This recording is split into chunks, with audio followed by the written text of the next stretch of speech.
கூழ் ஊற்றிட்டேன் மத்தியானம். அதுக்கப்புறம் வந்து இப்போது படையல் போட போகிறேன். என்ன செஞ்சுருக்கேன்னு பார்க்கலாமா? கும்பம் போட போகிறேன் வாங்க. சுட சுட சாதம், அதுக்கப்புறம் மீன் வறுவல்,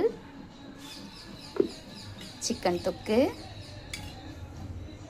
எறா தொக்கு, அதுக்கப்புறம் சூடான ரசம், மட்டன் தொக்கு,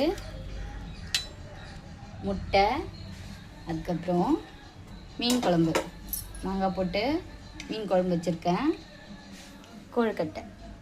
இதுதான் இன்றைக்கி ஸ்பெஷல். வாங்க சாப்பிட்லாம்.